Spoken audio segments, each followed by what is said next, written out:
You get stale. Popcorn? Popcorn. Popcorn. You forget about things like stale. Popcorn. Popcorn. Stale popcorn. Popcorn. Pop. This is the Stale popcorn. What's this? Hello. Hello there. Hello there. Hello and welcome to another episode of the Stale Popcorn Podcast. I'm your host, Steven, and with me, as always, with my co-host, Christopher's. Hi, Chris. Hey, Stevens. How you doing? Pretty good. Up quick, really fast. There's timestamps in the description if you want to skip around. We're going to be talking some stuff. We got some stuff. We're going to be talking about things, stuff, two things and stuff. Sorry, I had a stroke there for a second. How long did it take you to come up with that bit there? Longer than you'd think. Okay. Thanks for all of our people following us on YouTube and Instagram. Appreciate that. If you want, check us out there. But Chris, do you have any movie news for me? Oh, movie news? Do I got movie news? You heard of this film, Knives Out 3? Yes. We got Si, senor. couple more confirmed. We're talking Josh Brolin. That's what I'm talking about, baby. That's a star. That's a star right there, He's yeah. a stud right there. Mm-hmm. And we got Thomas Hayden Church, if you know who that is. Sandman. Sandman. Is that right? Yeah. Sandman. Okay, I'm down with it. So, you know, Lionsgate thinks the Michael Jackson biopic will be the biggest movie they've ever made. Who thinks that? Lionsgate, the people producing the movie, are saying it's going to be big for some reason. Well, we all have our hopes and dreams, don't Yeah. we, Chris? Couple things here. Do biopics normally do that well? Like, I can't really think of a biopic that I was like, I'd rewatch over and over, you know? Yeah, I feel like the better route to go out is just a documentary. If you want to learn something about somebody's life because they interview people and crap like that. But biopics, I can think of a lot more bad ones than good ones. In fact, all the ones I'm thinking of are not great. Yeah, they just made a Winehouse one. You hear that? Back to Black, right? Yeah, I heard it not so good. But now a show you claim to have never seen, The Last of Us. Mm-hmm. You start watching that recently, Steve? Yeah. How's that going? It's good. You Maybe finished? I'll tell you in the what you've been watching section. Okay, all right. They're making a season 2, believe it or not. Oh, nice. And season 2 is going to be 7 episodes, and they're making a season 3, which will be significantly larger. And a season 4 will potentially happen. Now, you know I'm a huge fan of splitting things into two, Chris. Mm-hmm. Yes, I am too. Gosh dang it.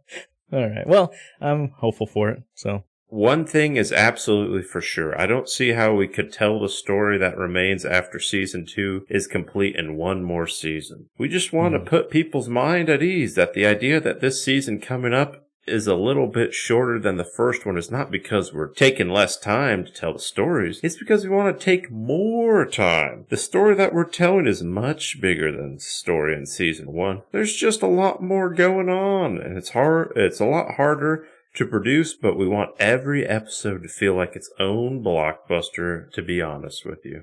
Okay. Fair enough. I like that. I like the confidence in it. It's a good IP. Question for you, though, Chris. Have you played the second game? Have I played it?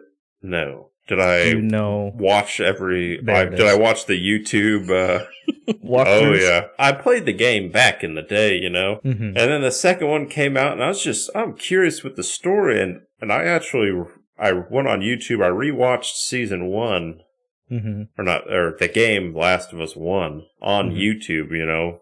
And I actually showed the wife, and she was into it. And then we watched, you know, Last of Us 2. And then we watched the show, you know, a year or two later, whenever the show came out. And after each episode, we were like, is that what happened in the game? And we pull up the video and kind of compare and contrast. So I'm familiar.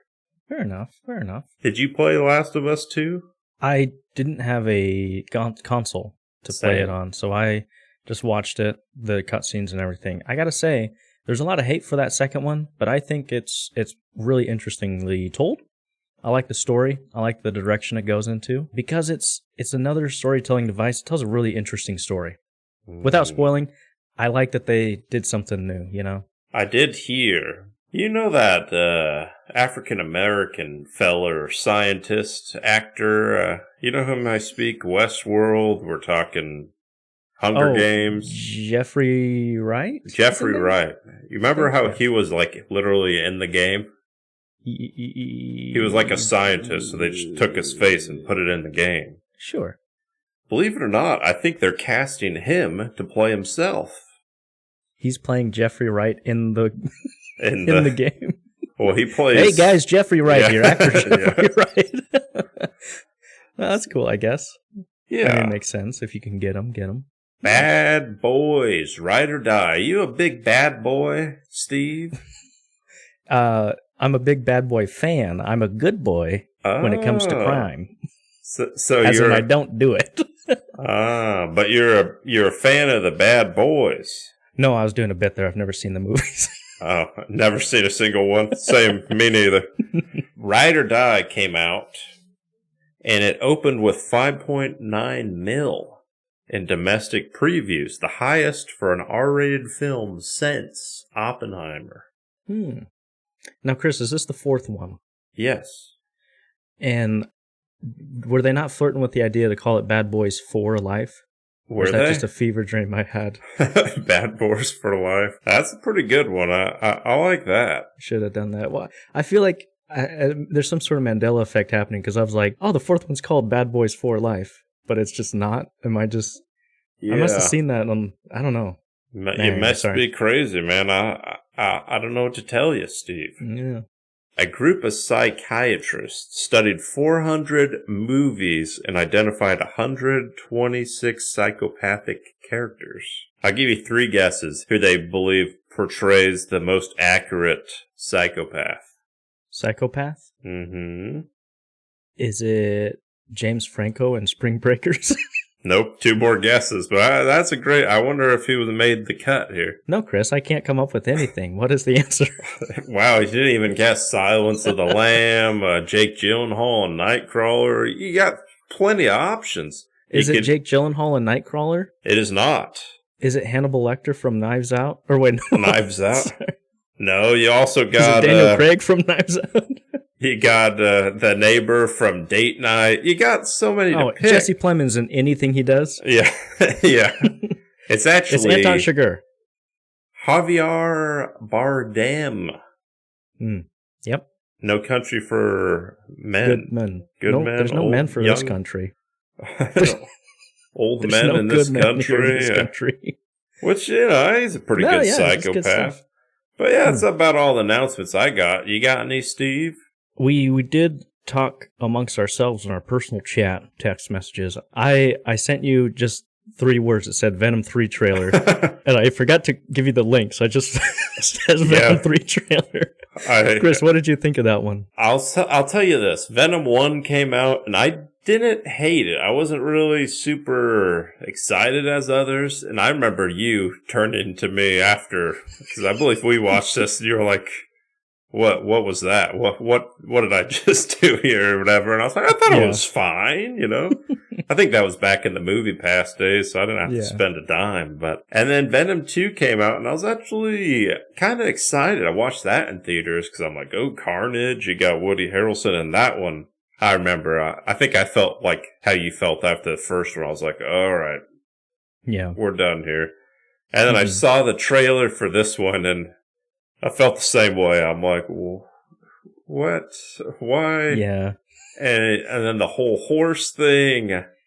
Yeah. It's the movie. It feels like it's trying to be funny. It's kind of like Atlas, like an AI wrote, oh, this will be a funny joke. And then I'm like, no one's laughing at this, Venom. right? I was like, yeah, the part where they're like, we're Venom. We're Venom. I was like, what are we doing? Yeah.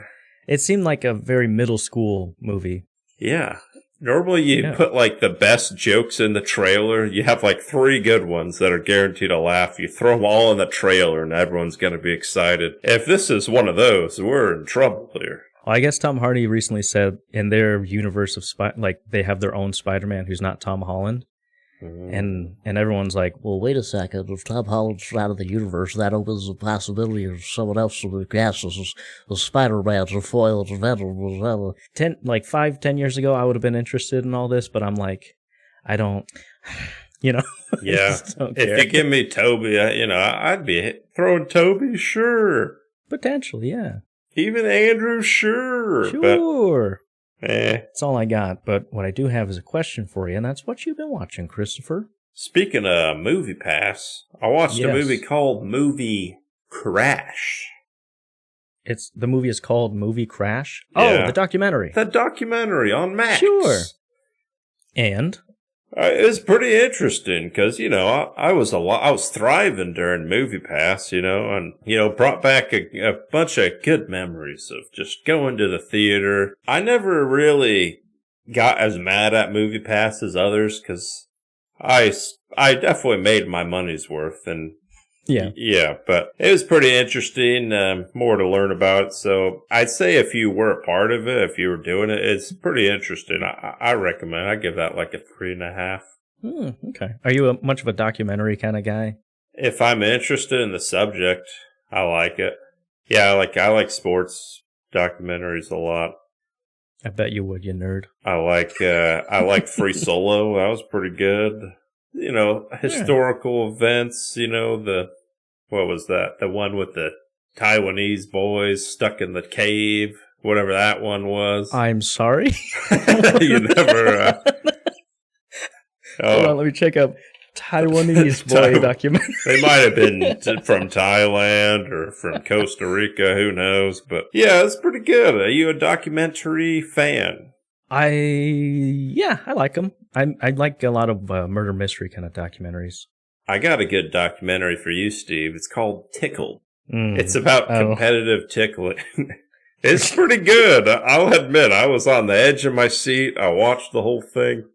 Is this a bit? No, it's been years, but I believe it's called Tickled or Untickled, but it's pretty good. It's about these guys that, they do competitive tickling. It's pretty good. I finished a movie called Ungentleman Warfare. Oh, the Henry Cavill, Guy Ritchie. Yeah. Yes. It was one of those movies you started a few weeks ago and then something happens and you never finish it. Because I think I started this a month ago, but then I had to leave with the last 30 minutes. So I popped on the last 30 minutes. It's pretty good. Side note, for some reason, I always thought Guy Ritchie and Guy Pearce were the same person. And I was always just like, time machine guy. He's been directing now. I was like, all right, good for him. It never occurred to you that two different last names?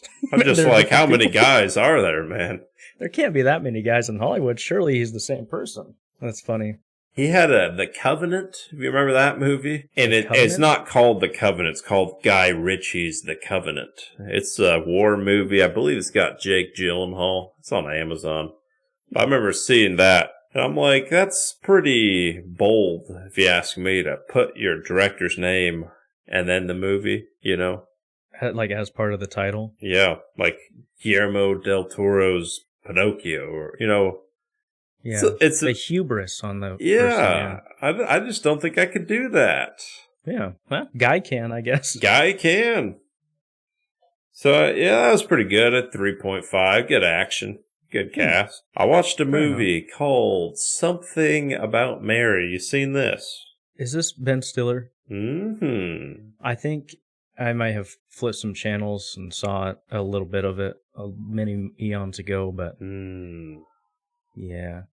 Yeah, I'd always heard of the film, but never seen it. I put it on. It's pretty funny, actually. I enjoyed it. I give that a 3.5. It had some good chuckles. It's him and Cameron Diaz. It's got Matt Dillon. I know you're not into Cameron. You lost me there, Chris. Yeah, it's got Matt Dillon's in it. Yeah, it's pretty funny. I enjoyed it. Is it a romantic comedy or just a straight comedy? It's a rom. It's more straight comedy, but there's a little rom in there as well. Fair enough. And then we watched a film called Napoleon Dynamite. You ever heard of this? I've heard of it. I've seen it many a times. I saw it in theaters with my dad, and afterwards he was like, "How dare you drag me to this film?" When's the last time you seen the flick? Probably like 15 years ago. Yeah, same. Obviously, when that came out, I'm watching that, weekly, but I hadn't seen it. My wife had never seen it, and she wanted to see it, I think, because she was like, I always heard people talking about this. And we put it on, and it still holds up to me. I don't think she was into it, but I give that like a 3.5 still. Pretty funny. Fair enough. It's one of those, you either get it or you don't, Yeah. It's a nice feel good. I thought it was pretty funny, and maybe a little nostalgia involved. Yeah, there it is. How about you, Steve? What you been watching? Well, Christopher, I did indeed watch The Last of Us, Ooh, the TV show. I finally did it. All of it. My wife and I binged it, I think, in 2 days. And my wife is actually really into it, which is surprising. She doesn't like most of the things that I like. And you know me, I'm a big fan of the games. I love Last of Us 1. And so this one had a big clown-sized shoes to fill. Some Clegane-sized shoes, if you will. Yes. And let me tell you, it was really good. I liked it. Thoroughly enjoyed it. It's really interesting because I feel like the storytelling is, good job for getting Neil Druckmann involved because he's really the mastermind behind it. I think he directed the first 2 episodes, which are really good. It expands on a lot of good things in the best way possible, Like, it fleshes out the characters a little bit more. And, it's just really good. A really good adaptation. I likened it to... I don't know if you ever seen the play or the movie Fences. The movie Fences with with Denzel Washington. Yeah. Never seen it. Heard it was boring. Movies based on the play with James Earl Jones. Both are fantastic in their own right, but they're different mediums. So there's different nuances between the two. And it's kind of like that where I feel like the first one that you see, whether you've played the game or the show first, is the one you'll resonate most with. But both are really good. Yeah, I thoroughly enjoyed it. There were just a couple of minor things that, like sometimes Joel's voice would trail off into not the southern accent a couple of times. Like he lost his accent. Like just very minor things. Didn't take me completely out, but overall, good job. Looking forward to season 2. I'll tell you that much for sure. Oh, yeah. And season 3. And season 4. Yeah. And Chris, we discussed last week about the book / movie. So for those of you who are just tuning in, we played a game. This comes from a suggestion from our Facebook group, from the King of Night, a member there. Basically, I lost my punishment a couple episodes ago, and I had to read the book Argylle and compare it to the movie Argylle. Well, Chris, I am here to tell you that I have done it. Oh. I got receipts. Okay. I got receipts. I don't know if you can see this. I'm showing Chris my Spotify audio book of the Argylle. Listen to all of it. Argylle the Novel by Ellie Conway. Now, get ready to put your tinfoil hat on, buddy. Okay. Let me spin you a story. I listened to the whole book, right? Do I remember everything from it? No. Is it a good book? No. All right. But it started off, and I had to make sure a couple times that I was reading the right book. Because it starts off, how do you remember the movie starting off? She's finishing a book. Or no, right. it technically, I think she's finishing the book, and it's got Henry Cavill, someone else. Doing spy things, yeah, right? Spy stuff. The main character is Ellie Conway in the movie. I thought this would be a 1-to-1 adaptation of the movie, but it's not. It's extremely frustrating. Because this is book 1 of the Argylle series. So the books that she's writing in the movie, this is that book. What? Right? Okay, so it starts off, there's an evil Russian presidential candidate, and he's like super evil. He's going after this thing called the Amber Room. It's a whole bunch of Nazi treasure. Just a whole convoluted, just disgusting mess. It's a mess of a book, right? Sure. But it's just a straightforward spy book. And it has nothing to do with the movie. Nothing. None of it matters, right? It follows young Argylle. If you remember in the movie, young Argylle gets recruited at the end credit scene or mid credit scene. He's like in a forest and they're like, "Hey Argylle, come work with me." Do you remember that bit? Yeah. No, I don't. Well, most people didn't because they left With Samuel L. Jackson? No. Oh. See, like... Come work with me. All right, sure. We're getting the crew together. Yeah. So that's what this book is. It's young Argylle. He gets inducted into the CIA, and it's like his first few missions. That's all this book is, right? He plays some cards. He swoons some women in Thailand. He goes to Moscow, and it's the whole big thing, right? But it has nothing to do. It's not the same as the movie. And here is ooh, yeah, let me get into it. So I had to, once I was done with the book, I had to do some research. I was like, what's going on here? And someone's like, read the foreword of the book. And in the foreword, it's author Ellie Conway saying, hey, Mom and Dad, thanks so much for bringing me back from my accident and showing me all the things that I love. And here's that, and blah, blah, blah. Does that sound a little familiar? Yeah. Because in the movie, that happens. In the movie Argylle. So, this is so stupid. What they've done here is, this is book 1, and the movie Argylle is like book 4 of the series. So they're going to write more of these. Oh, well. And you're going to read all of them. No. Here's my thing. Gosh dang it. Here's the thing. They've absolutely bungled this opportunity. And look, I'm not mad, I'm just disappointed. Because what you do, they had a golden opportunity for a unique marketing opportunity, but they've squandered it and just destroyed. So what they should have done is they should have just made some good spy movies, like with Henry Cavill, and not mention anything about Ellie Conway or whatever. Because there's a lot of drama, like, oh, maybe Taylor Swift's the author of this, blah, blah, blah. And the whole marketing was very meta, right? But in the worst way possible. Like, people were so confused. I'm still confused, and I hate it. It's so stupid. So what you do is you should have just written a couple of new, like, this is the new spy, Instead of James Bond, it's Agent Argylle. You got bloody freaking Henry Cavill pioneering it. Everyone loves him. He puts butts in seats, right? You get a broad in there who's his foil / Catwoman-esque kind of lady, and you just do that, right? First movie, second movie, and then you do the Argylle movie. So, like, you take a step back, and it's then Ellie Conway writing the book. You know what I'm saying? Yeah. It could have been such a cool, yeah. I'm getting very flustered just talking about it.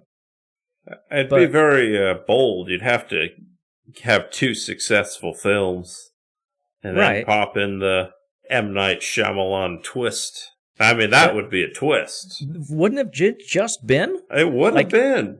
Imagine you had freaking Jason Bourne. Like, you make a couple of good Jason Bourne type movies, and then the third one, he was just, dead the whole time. Yeah. But, like, I'm saying there was a possibility that you could have made it really interesting and cool. Like, no film series would have done that, made it such a fourth wall break. But you've already broken the fourth wall. And I guess they're making movies now based on the book, but I'm like, who cares? Because you already blew your load on the surprise. Wait, who's making movies? Off this book? Yeah. Like an actual studio with the book? That's the plan, at least. That's not happening. That's what I'm saying, Christopher. It doesn't make any sense. Like, why do they do it like this? I still don't get why are people like Taylor Swift wrote this? Where's this coming from? It was just some sort of marketing thing, because in the marketing material, they like have Ellie Conway have like a little backpack, and the cat's the same as Taylor Swift's cat, and she wears a backpack like Taylor Swift. Very, very Stretch Armstrong, if you ask me. Yeah. But all this to say is just, you had a unique opportunity to do something that hasn't been done in movies before, like really twist a third movie. Sorry. You'll cut that out, right, Chris? Sure, totally. Anyway, all to say, I've done my punishment. I did not enjoy a second of it. It was a long book, and I hated it. And I'm just more mad than I was before. So. Yeah, I'll be honest. I was getting annoyed just listening to you talk about it. Oh, man. But yeah, the book, it's lame. It's stupid, lame. If you want to read a good spy book, just read any one of Ian Fleming's James Bond books. But yeah. Anyway, we got to come down from that a little bit. Yeah. That's all I got concerning Argylle. King of Night, I hope you're satisfied. I did my homework. Didn't like it. That was literally just for you, so hope you enjoyed it. Yeah, well, let's talk about a movie that I'm sure you did enjoy. And we're talking The Watchers. The Watchers. This is directorial debut of Ishana, I'm sorry if I mispronounced that, Ishana Night Shyamalan. Now, a couple of those names might sound familiar, Christopher, and why do you think that is? I don't really know any Ishanas, but I do know a Knight. And I know a Shyamalan. Is it any relation to M. Night Shyamalan? This is his daughter. Daughter's directorial debut. I could see that. Steve, you know how old the gal is? No, how old is the gal in question? It actually says age, on her wiki it says age 24-25. So I don't, trans age, I don't know what's going on there, but...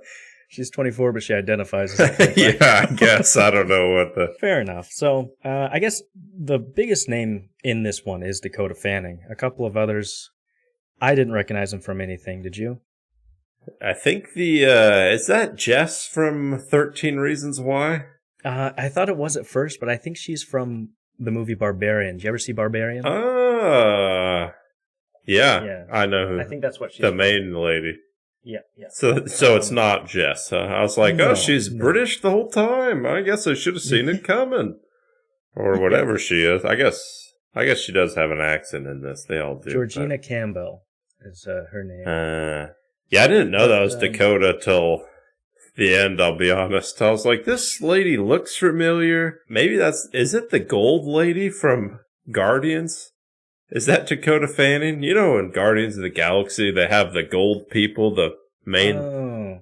No, you couldn't be more wrong. Because I thought it was that person. I was like, she looks younger than she should be, but she kind of looks like her. I'll give you that. Put some gold makeup on her, they look similar enough. Dakota Fanning, she looks a lot different than she did as a child. Most people do, I feel, but yeah. Well, I feel like you see a Culkin, as a 70-year-old, I'm going to recognize him, Sure. All right. No, but I guess what we're going to do is give you a quick little breakdown, no spoilers, and then give our recommendation, some rating, and then we'll jump into spoilers. How about that? That's a great idea, Steve. So just real quick, summarize it. Mina? Is it Mina? Sure. Something like that. Yeah. Dakota Fanning. She's living in Ireland. The great shores of Ireland, isn't it so? Yes, look at the Irish. She's a Hushamagarnin down the street. Yeah, she's got to go through a thick old boy forest to transport a bird, basically. Yep. And her car breaks down in this gross, disgusting, creepy forest, and she goes traversing it, and it gets lost. She runs into 3 strangers who taking refuge in this gross little, is it a cabin? Or is it what would you call that thing? Shelter. Yeah, I'll say shelter. Imagine a police interrogation room in the middle of the forest. It's one of those. Yep. And they are stalked and watched every night. Without spoiling much. That's the premise of the movie. Yeah. It's, I think it's supposed to be suspenseful and scary. A little spooky. Sure. If it's as spooky as I'd say Disney Channel's Phantom of the Megaplex. Yeah. What rating would you give this, Chris? I think I'd give it a 3. Okay. What are you thinking here? I'd give it a solid 2.5. Yeah, I knew you would be more harsh. It's kind of, I'll say it's on par with The Boy, if you remember that movie. Oh, the little porcelain doll thing. It might be a little worse than that one, actually, but it's in between The Boy and The Bye-Bye Man. Sandwiched in between, that's where I'd put this. Okay. What? You think The Bye-Bye Man's better than this? Oh, heavens, no. Oh. But I feel like this one's better than The Boy, just a little bit. I don't know. The Boy was pretty good. I've seen it a couple times. This is like your standard The Forest. Do you remember that movie? Where they're in a forest? I remember the game. Yeah, not as good as that. If you want to be scared, just play The Forest the game. That's scarier. Ooh, yeah. No, I don't remember The Forest, though. This movie it's fun. I'd give it a 3. It's not, I definitely would not recommend going to the theaters for it. Yeah. Stream that bad boy if you're bored, if you're sick, and you can't get up from your couch, and you're just like, I gotta watch something to distract me. Sure. if you're a horror nut, you're not going to get scared. If you're someone that gets scared easily, this is probably a good movie. You're like, oh, I'm so spooked here, you know? Mm-hmm. But it's not really that scary. It's a good first date movie insofar as the guy won't get scared if he's a man. Mm-hmm. Like me, I'm a man. Yeah. But, and the girls probably will get scared, but yeah, and it's boring enough that you could do other things. Out. Yeah, exactly. It's a perfect. All right, so I guess do you want to just dive into it? Yeah, let's dive in. She's transporting this parrot. She's following her GPS, and it just takes her to the woods, I guess. Yeah, and it's like a one lane road. Mm-hmm. Like I don't really know how Ireland works, but it's like not even like a road. It's like you're just driving in the woods. Yeah. And she's just like, all right, let's keep going here, and then her car shuts off. And she stays in this shelter, and there's these watchers, and they have this double-sided mirror. Mm-hmm. Or I guess, is it double-sided or one-way? Well, whatever you call it. One-way, double-sided, triple-sided, homicided, whatever you want. It's sure. They can see. The watchers can see. They can't see. And they're like, you gotta follow these rules if you want to live. So one of them was you gotta look at the mirror and like entertain them, I guess, sometimes. Just be yourself. Be yourself. So like, you know, Barbarian, her name, I believe, is Clara or Madeline. It's one of those two. Madeline's the old Malfoy-looking mother. All right.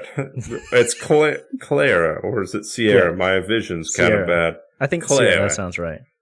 So, yeah. I think that is an I. Yeah, we'll say Sierra. She's a dancer, and then you got the boy that's with him, Daniel. He's got the tism. Yeah. What does he do? What was his talent? He's just like, oh, you know, she's gonna sleep. Maybe she'll snore. You know, what does the old lady do as a talent? Madeline. I think she just. I don't know. Just looks grumpy, and then I guess Mina draws or something. Like but so one of the rules are you can't turn your back on the mirror. Mm-hmm. One of them is you can't go into the little burrows where they hide during the day. Underground, yeah. Another one is you can't open the little hatch door at night. Mm-hmm. And basically the watchers, they come out at night. If you're out at night, they'll kill you. They don't like it. Mm-hmm. But you're safe in the hatch, and then once the sun comes up, you go out, do your thing, you got to be back before night. Mm-hmm. Mina, she wants to get out, but, you know, they're there for a few months. I guess they go through winter. Yeah. And Mina goes down the hole, and when she wasn't supposed to, gets a bike, and then they start, you know, they go crazy at night. So then, you know, old lady throws it back in. And I think the straw that broke the camel's back was Daniel tried tying up the old lady, Madeline, just to kill her. And he's like, we got to switch it up at night. Mina unties her, and they run out to get in, but they close the door, and it's nighttime, so they both go run hide. And the watchers see there's only two of them, and they're all four supposed to be there. And so then they're all looking around like, oh, we know those two are out here somewhere. They get back in, shut the door, and they're mad. The watchers are mad. They're breaking the glass. They're breaking through the door, and they pull the table and to block the door, and it moves a rug, and there's a secret hatch. There's a thing underneath. And then they crawl in, they kind of learn more of a backstory. Basically, the scientist, forget his name. A scientist. The professor. Sorry. The professor, he basically planned the whole thing. Basically, these watchers are actually, was it fairies? That's the term they used. Yep. Yeah, fairies. That's the one they went with.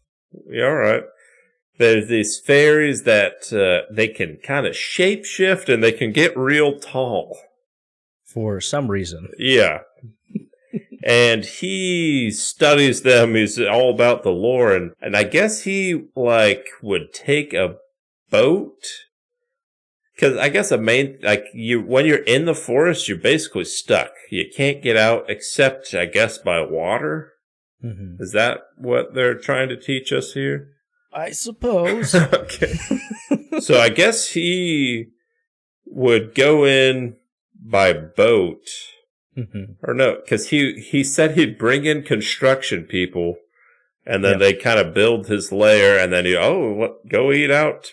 Let's eat outside, and he shut the door, and then the fairies would all kill him. Yeah. Which I'm like, couldn't you just leave before night? I guess they'd be kind of like, hey, we got to go by boat. I don't know, maybe it's hard to explain. But somehow he does this enough times, and he's got like a nice fortress. He's got the little double-sided thing, and the bunker has got like computers. He's got all food. He's got cages, everything. He's got recording equipment. Yeah. Yeah. Which, that's got to have taken, months to build, right? He's probably murdered hundreds of people, and where is he getting these people, man? You can only go to Home Depot so often before your workers are gone, because they're all getting murdered each time. Somehow he does it. Who knows how? Yeah. And he's got, video logs where he's telling this, and he ends up catching one of the fairies. Mm-hmm. Doing whatever. They skip to day 300. He's like, I can't live with myself. I've taken this gun. I'm going up there, and you hear 2 gunshots. Pop, pop. Presumably kills himself, or kills the fairy and himself. Mm-hmm. And before that, he's like, hey, I got a boat over on exit 136 here. Follow the birds, whatever. And and so the group, they're like, all right, we're leaving first thing in the morning. They get up, it's probably noon by the time they get out there, and they're just, moseying along, kind of walking, and they get to the exit 136, and they're like, well, we got this bird that we kept alive for 6-7 months or whatever, and they let it out, and they follow the bird, and it leads them to the boat. Hallelujah. And Daniel, he, the token, my friend, or... It was his friend, or was it his friend / the other girl's husband? Oh, same person? Yep. So they came together, the 2 of them? I think the 3 of them, came to the forest. I think you're wrong, because she was I think it's 5 months, but he was like, 8 months and 3 days. I mean, maybe he's more on top. I mean, that is beautiful. Maybe. So he goes after him. It's clear as day. It's a fairy and kills him. So he's gone. But the 3 women, they make it out alive. Mm-hmm. Get out there. Get on the bus. Hey, turn that music up here, Yeah. Play some Creed and play it loud, whatever it is. And then in the professor's video log, he's like, go to my office and destroy all the evidence. I don't want anyone coming here, I've made a mistake. Delete my search history. Yeah. Yeah. And so Mina, she goes there, she sees a picture, and it's him, the professor, and Madeline. And she's like, gotta go to Sierra's place, and so she takes a cab. Well, I guess first she goes home, takes a nice shower. Luckily, they kept the utilities on. No one took her place to rent after 8 months of never paying. Maybe she set up an auto pay, who knows. But working just fine. Mm-hmm. And then, goes over to Sierra's, she got a nice place, up and running just fine. And she's like, hey, you got to show the picture. She's a fairy. Or that's the thing. They're like, she's not human. Because the fairies can shapeshift. Yes. And so then she's waiting there, and she's like, she's going to come, And then, guess what? A taxi shows up, or maybe it was just a normal car, and it was Sierra out there. And she's like, wait a second. What? Sierra's here. Other Sierra's there. You? Yeah. And then it turns out she was talking to the pixie the whole time. The whole time? Yeah. That was the twist.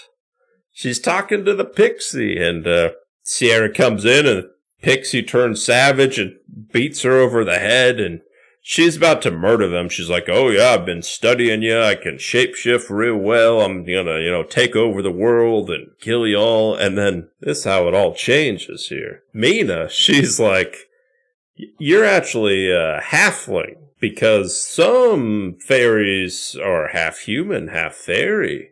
And you're half human. And You're she's it, like, pal. she does like a 30-second, what? And she's like freaking out and like her body is like attacking itself, I guess. I don't know It's processing the news she was just she's told. like attacking herself and then she's like, just leaves. She's like, all right, cool. power of friendship or something. I think Mina says something like, you ever feel like rotten or something? I feel bad too. And she's like, all right, I guess I won't kill you and take your identity. Mm-hmm. And then she goes off and becomes a little creepy looking 7-year-old girl. And yeah, of all the things you could have chosen. That's about it. Did I miss anything? I think I was pretty good in depth, if you ask me. No, so I guess for people who haven't seen the movie, I bet it just sounded like Chris was just the ramblings of a madman. Oh. And let me tell you, that's just how the movie is. It sounds like the ramblings of a madman because it is. Yeah. And Mad Woman. Yeah, there it is. This is based on a book. I don't know if you knew that. Really? Yeah. And I guess the book has many of the same problems. It's just a flawed book inherently anyway. So I thought the first act was pretty good. I was like, oh, okay, this is pretty interesting. Maybe I thought it was like an enchanted forest that makes you see things and, manipulates your mind. And then they introduce the creatures and that part was good. They're like, getting you a little scared, what's in the dark, a little bit. That was pretty interesting. I thought that was pretty good. But where it had a couple of good opportunities to say something and like do something cool, but it didn't. Yeah, I thought the forest was going to be like showing how, these people who have these problems, the forest shows it back on you and you see yourself. Because in the forest, she sees like her dead sister, or her sister and her dead mom or whatever. It's a whole thing. So I thought it was going to comment on like grief and guilt and all that stuff, the forest shows you, but didn't do anything like that. And then as the movie went along, in the shelter room, they're given a TV and a reality TV show, like DVD season 1 or whatever of this crappy British, like Too Hot to Handle or one of those stupid, one of those. I thought they planted the seed where they were going to be like, we, the audience members watching this movie, are like the watchers. When you guys watch the people, you don't see, like on TV, you don't see them as people. You see them as these things, and you forget about them. And, I thought I was going to say something about that, where, like, we as the watchers of the TV are creeps who stalk you and, don't really consider you as people. Didn't do anything like that. Yeah. It was much more of a straightforward, like, hey, here's some creatures. You want some creatures in your life? Here's some creatures, I guess, who can take the shape of you, and I guess that's it. I don't know. You know what I mean? And the problem with creature features, too, is, like, you got to have a good, solid creature. Whatever you imagine in your mind is always going to be scarier than what is shown, right? So, like, the moment when she's in the burrow and you see the hand coming out, you're like, ooh, I know. that? And then when you see him, you're like, why is this PS3 cutscene? Yeah. It tripped hard, face. It's kind of like Signs, where it's like, it's spooky and scary, but then you actually see the alien at the end and you're like looking back, you could have just got rid of actually seeing the alien. It probably would have went better. Because Signs actually had better CG than this one, I'll give you that. I'll tell you that for free. Yeah, tell me that for free. Yeah, I agree. It's kind of creepy looking in the woods and you see the hand, but once they just like stand up real tall, I was like, really? Yeah. What it looked like, have you ever seen the movie Coraline? No. Okay. Do you want me to say yes? No, I guess. Yeah, I've totally seen it. Oh, yeah. If you see the movie Coraline, when the mom turns bad, she's like this gross, like long skeleton looking. It's like that, and it's just not scary. I hate those kind of movies, no offense. Yeah, no. Frankenweenie, Nightmare on Elm Street, not stop a nightmare, motion. whatever. You don't like stop motion? Christmas Nightmare, whatever that one's called. Yeah, not a fan. Fair enough. But yeah, I guess another thing that I had trouble with is it had some plot threads, potential ones that I was like, oh, this is going to lead somewhere. Otherwise, why would they show it? And it would just waste my time and the audience's time too. I'll tell you that for free. There's a part where not Jess from 13 Reasons Why is like, hey, look at these plants. This plant does something. Oh, yeah. And I'm like, surely that'll come in. Yeah, that'll come in later. It doesn't. Nothing, yeah. There's like 3 or 4 of those. And also, hey, you got to pay attention to these rules. There's these rules. First of all, they break all of them within a span of a couple days. So I guess the rules didn't matter. Yeah, so one of them is like, you can't turn your back on the mirror, and there's like them, all of them not like turning their back. How would you not turn your back to a mirror? Yeah. Another one was, did nobody like question Madeline for like, hey, how do you know these rules? Yeah. Why do you know so much? It seems a little shady, seems a little fishy, you know? Why are you here? Yeah. And the thing that really broke my camel's back, this particular straw. Yeah, you gotta right tell up me. The toe there. Right, you're telling me you're sitting there and you're telling me you sat there for 8 months and never once moved the rug. Yeah, that's what I was on mine.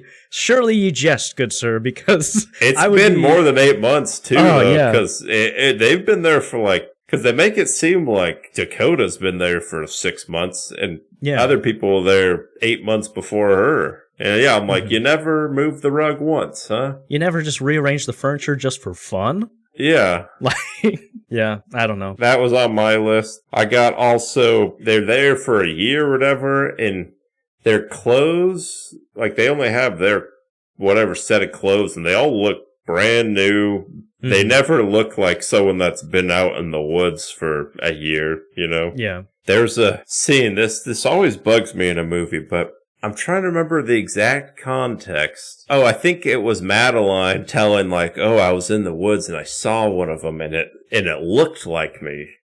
Yeah. But a little disgusting. And then Jess, not Jess from 13 Reasons, like, that's impossible. Like, that always bugs me. I'm like, what? You're there's creatures watching you. You're in this scenario. You've been here for months and months and years. And you're like, what? How could that be? Yeah. I always hate that in those movies, too. Yeah. And also, like, how did nobody figure, like, as soon as Madeline said, oh, they can take the shape of us, why was nobody like, hey, is it you? Like, well, surely one of us is one of these guys. Yeah. But nobody, I don't know. When she goes back after they escape, Dakota, a.k.a. Mina, she goes back to the professor's office and she's like, hey, you know, I'm the niece, you know, and they're like, oh, yeah, the students, they've been paying for it because they have faith that he's coming back. And the professor, he has like a computer from like 98. Like he's been there for like a decade and these people are still just like paying the monthly rent on his, and it's like not a small office. He's got like a giant room with another room, and like no one touched any of his stuff. Not even the janitor went in there out of respect. I'm like, surely. Yeah.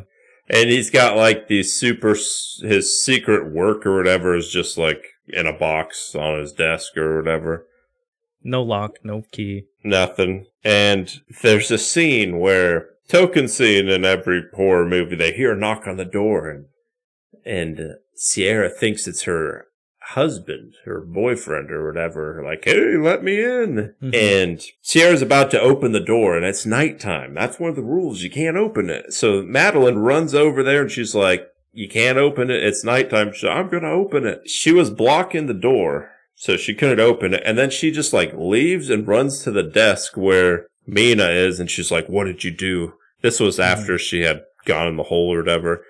And like leaves the door wide open to this person that 10 seconds ago was threatening to open it. And if she opens the door, you're all dead here. Yeah. It's just like, why would you, like, what is the thought process there? Like, things like that just bug me. Mm-hmm. Again, I thought it started off pretty good, but that third act, it was just all over the place where, first of all, it was like their twist was very easy to telegraphed. see. Yeah, I'm like, all right, well, We all know this is happening here. And it's just like all over the place. Like, what was Mina's plan? She was like, we're going to bring this fairy that can easily murder us. It's our fault she's out here. We're going to get her back in the woods. And was her plan just to be like, hey, you're half fairy, you're good? Because, like, in a fight, they stand no chance. Chris, I got my hands in the air. I'm shrugging my shoulders because I don't know. And it was just like, at a drop of a dime, she goes from this evil creature to like, all right, you know, I'm good now, you know. What you're saying makes a lot of sense. You're pretty good.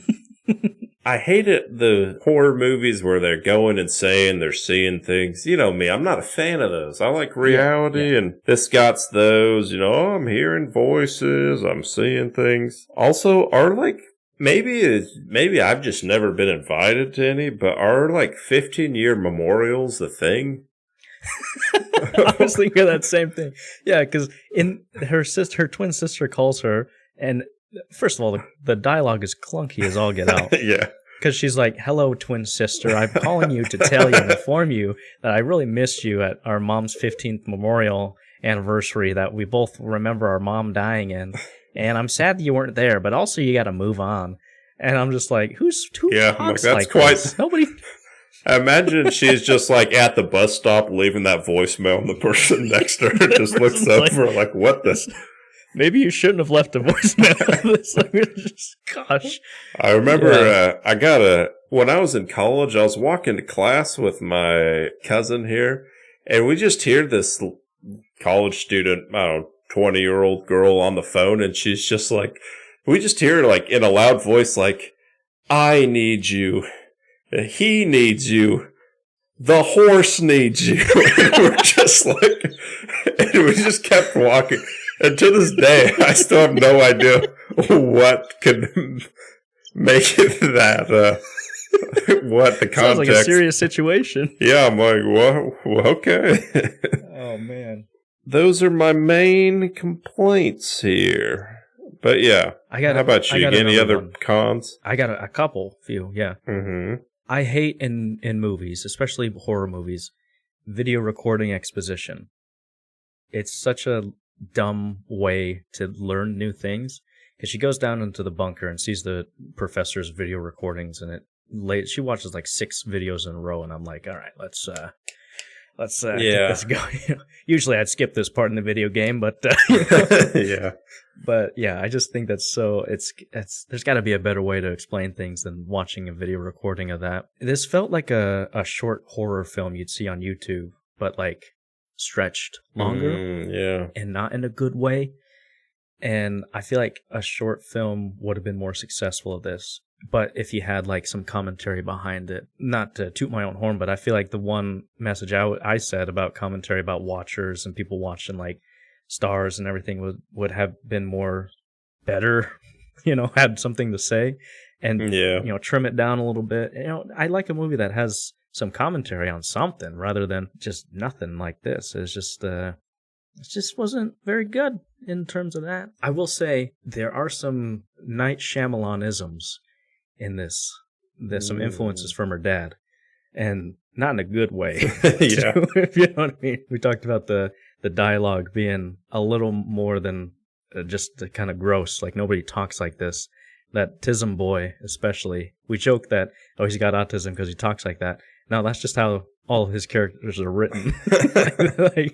Maybe they sound a little crazy because they've been in the forest for a few months. They're losing their minds a little bit. But I feel like that's just how most M. Night Shyamalan characters are written. Like, they don't know how to talk to other people in any other situations. This one was a rough one. I wish it was a lot better. Did she pull a M. Night and cameo? She one of the watchers? She's got to be there somewhere, right? She can't ruin the... I will say this. In the trailers that I saw for the movie, if you recall, there's an M. Night Shyamalan movie coming out this very year. Oh, yeah. Trap, I'm excited for that. Now, I saw a little Easter egg, blink and you miss it. In the trailer for Trap, there's a billboard sign for this movie, The Watchers. Ooh. Just saying. That's all there is. Well, did you know M. Night he shelved out a bunch of money so this movie could be made? Yeah, it's, He must love his daughter a lot. Yeah. What was that Zoe Deschanel nepotism? What are we thinking? Is there slight nepotism here? Or? I'd say more than slight. But I'll say money, this for someone that's 24 to 25.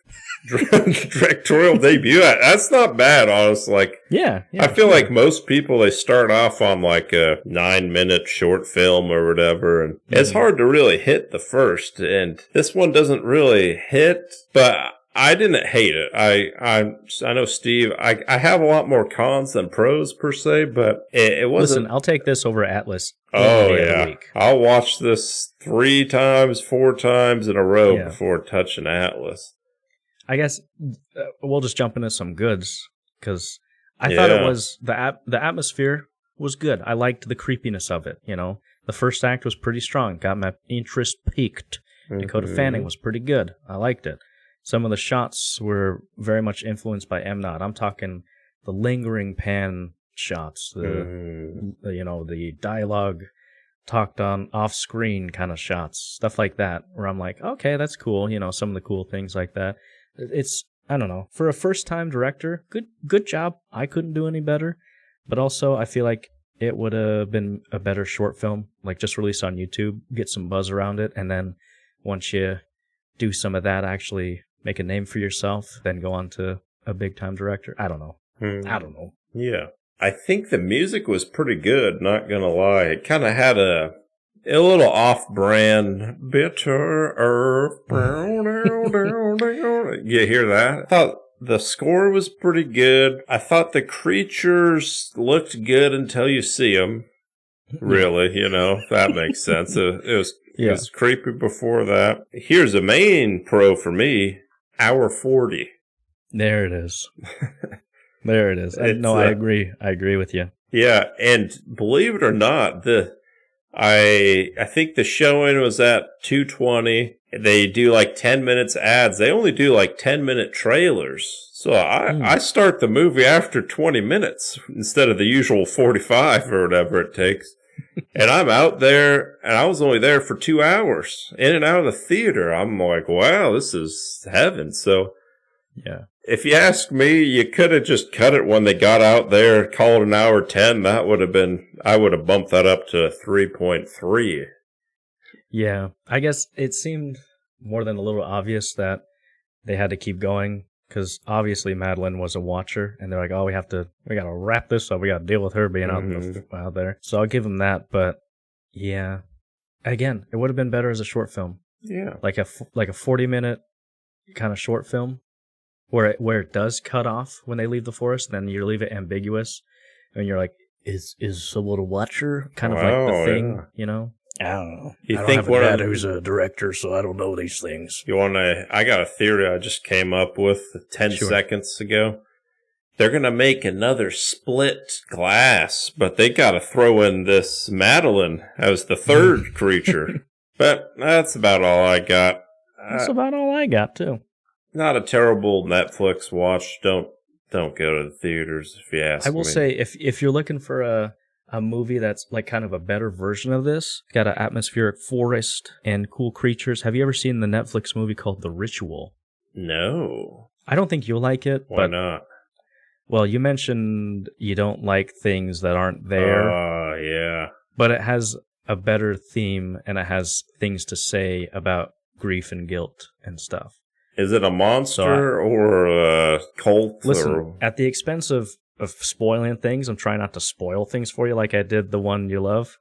Yeah. I won't say no more, but I liked it infinitely better than this one. So I'm not a huge monster guy. I love the monsters, Christopher. What? I don't like the monsters. I think it would have been better if the watchers were like creepy people in the woods. You know what I mean? Yeah, just your just gross little skinny boys, bald head war boys from Mad Max. Yeah, exactly. Well, I think that's all I got, Steve. You got anything else? That's literally all I got. I didn't have time to look up any reviews for this one because I was doing Argylle for you and making myself suffer. I thought about doing an M. Night. I don't you worry about that, Christopher. I got things planned for when we see Trap. Ooh. I'm planning a unhinged M. Night That'll be Shyamalan-a-thon. All right. That'll be fun. I need an excuse to rewatch some of those old ones. Like Lady in the Water and The Village and all those. It's been maybe long. before maybe the week before Trap will rank M. Night Shyamalan movies. How about that or something? Should we do a M. Night Shyamalan Saturday what's a I can't think of a fun pun name for it. Yeah. But we'll do one of those. All right. Monday through Saturday, Night Shyamalan-a-thon, something. Yes. Yeah, we'll do Shyamalan one of those. Saturdays. There it is. All right. Well, that's all I got, Chris. If you listen this far, thanks for listening. Joe, don't let your boss get to you. Just keep on doing what you're doing. Anything else, Chris? No. Good luck, Joe. Have a good week, and thanks for listening. Bye. Right. Bye. This is the popcorn.